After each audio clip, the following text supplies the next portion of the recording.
السلام عليكم. بالله عليك يا شيعي، في موضوع مهم جدا والله يهم دينك ودنياك. أتمنى أن تسمعني دقيقتين فقط. أنت تعرف يا شيعي، في عندك أحاديث كثيرة جدا أنه لا تخلو الأرض من إمام معصوم حجة، وأن النبي إذا مات يستخلف، وأن الوصي إذا مات يستخلف. المهم أئمة منصبين معصومين. تمام. قلت: أتبقى الأرض بغير إمام؟ قال: لا. قلت: فإن نروي عن أبي عبد الله أنها لا تبقى بغير إمام إلا أن يسخط الله تعالى على العباد. فقال: لا تبقى، إذن لساخت.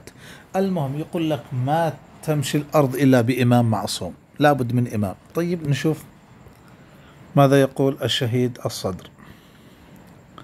قال: وأوضح ما يرد على هذا الوجه هو أن رواية الأولياء صريحة بمباشرتهم للحكم على أعلى مستوى.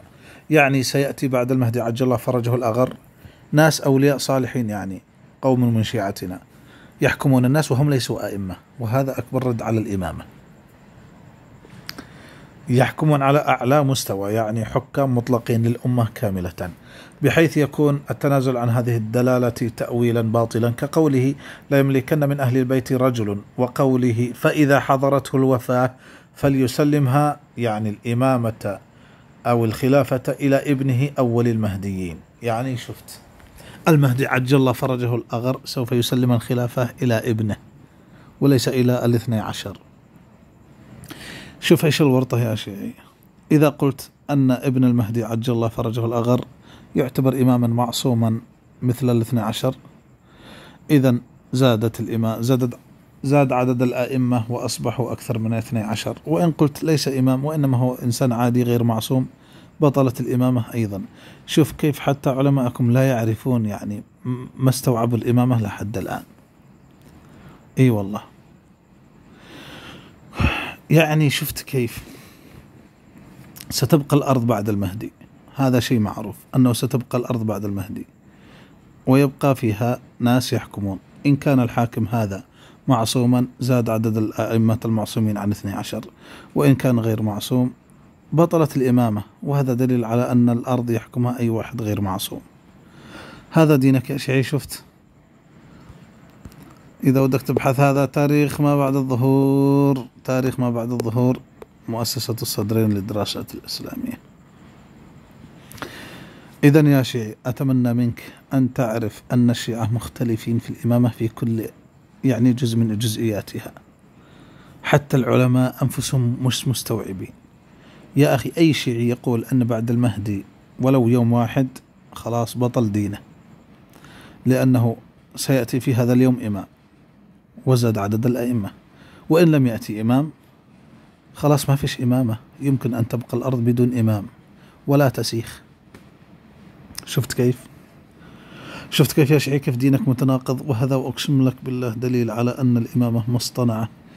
يا أخي جعلوا الإمامة أصل الدين، مع أنه يا شيعي شوف، مثلا لو فرضنا أن علي بن أبي طالب قتل، وأخذنا الدين من أبي ذر أو من جابر بن عبد الله أو من أي واحد عادي، حتى لو كان غير معصوم، إيش المشكلة؟ وأصلا كثير من الأئمة سجنوا، مثلا الكاظم سجن وأخذوا الناس الدين من غيره. ليش يا شيعة تجعلون الإمامة أصل الدين ونحن مستغنين عن الإمام 1200 سنة؟ ما فيش إمامة يا شيعة. لخبطة أقسم بالله أنها كلها إحراجات لكم يا شيعة، وكلها مشاكل وكلها إشكالات. فأنا أنصحك يا شيعة أن تراجع دينك. شوف كيف حتى أكبر العلماء مش عارفين أش يأتي بعد المهدي. واحد يقول سيأتي لا يملكن رجل من أهل البيت 300 وازدادوا 9، وبعضهم يقول إنهم قوم من شيعتنا يدعون الناس إلى موالاتنا، قوم من شيعتنا يدعون الناس إلى موالاتنا،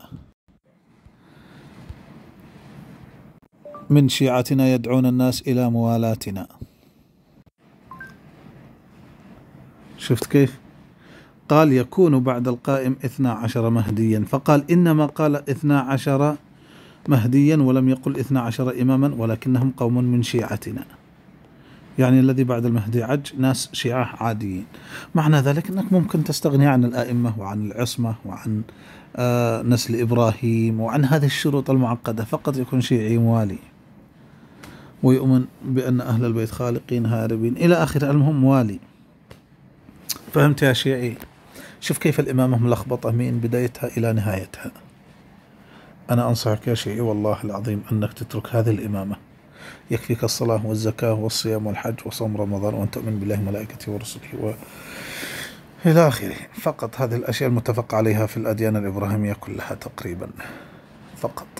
أما الإمامة فهي مطبات لك، مستحيل أنك تخرج منها سالما، وقد كفرت الأمة كلها بسبب هذه الإمامة الغائبة.